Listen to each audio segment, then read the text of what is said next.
story is called Jono Papaya, The King's Secret, Part 2. If you can remember from Part 1, Prince Julbiliee is handsome and slim, but very lazy. All he wants to do is hang out with his three friends, Daniel, Benjamin and Wiggy. The prince and his three friends are having a chariot race. The three friends plan to let the prince win, or he becomes miserable, as he always likes to win. Daniel, Benjamin and Wiggy decided to give chase and make the prince go faster if he wanted to enjoy his victory. The prince, hearing them close behind him, slapped the reins of his chariot and sped off. As the four young men raced along the winding roads, the prince turned around to see his three friends coming up close behind him. But as they drew closer, Wiggy looked ahead and suddenly pulled back on his reins. The other two, who were with Wiggy, suddenly saw what was ahead and pulled back too. The prince smiled and thought that they admitted defeat. He smiled back at them, watching them drift further back.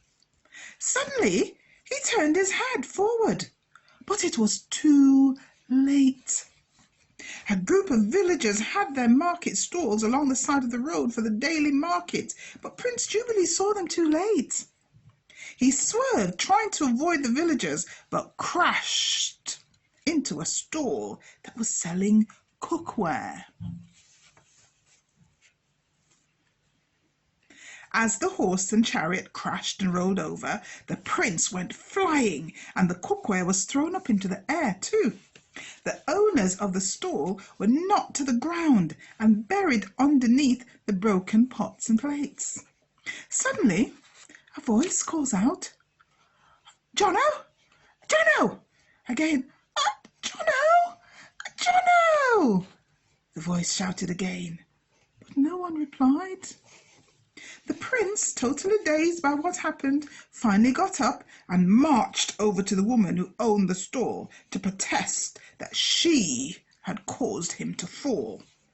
As he approached her, he saw the woman lifting broken cookware and clothes, searching for her son.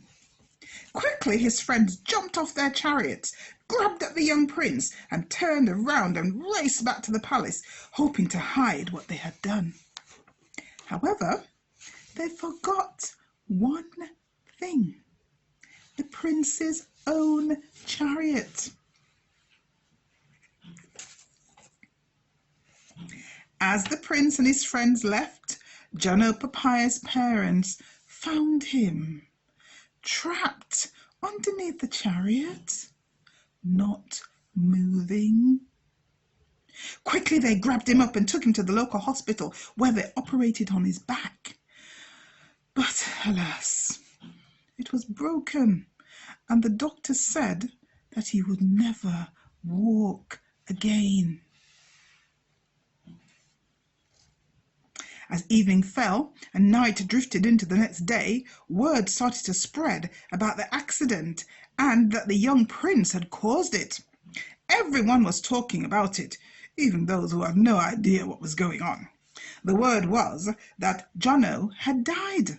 He had been crushed by the weight of 10 chariots piled on top of each other, which we know wasn't true.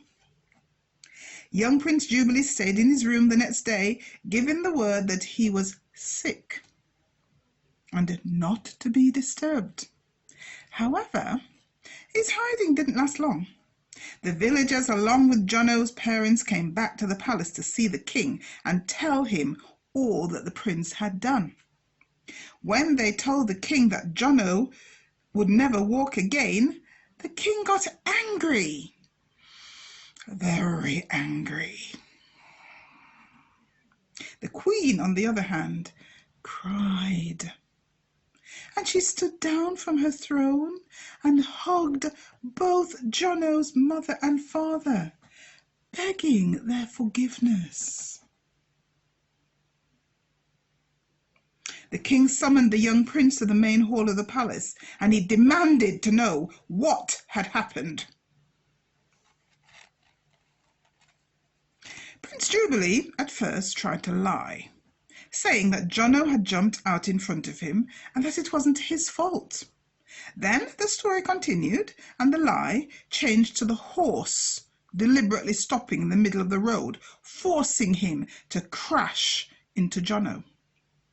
The prince, seeing that no one believed him, changed the story again, this time saying that his 3 friends had caused the accident.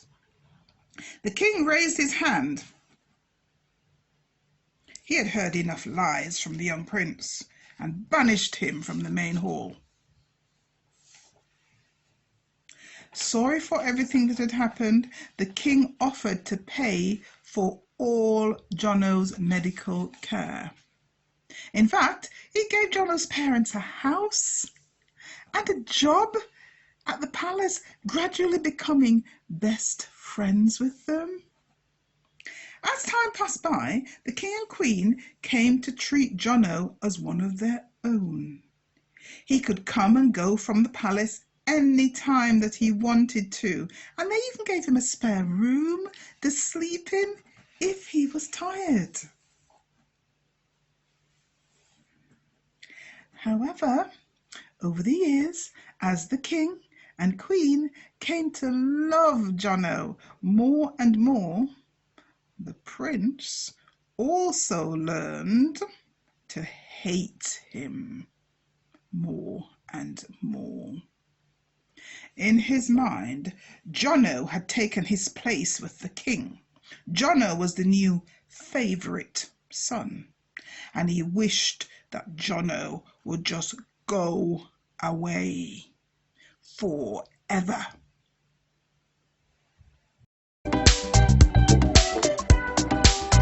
Let me tell you a story of the Caribbean bunch at that time. A sweet and gentle story about more than a nursery rhyme. So go to sleep tonight, sweet dreams, everything is alright.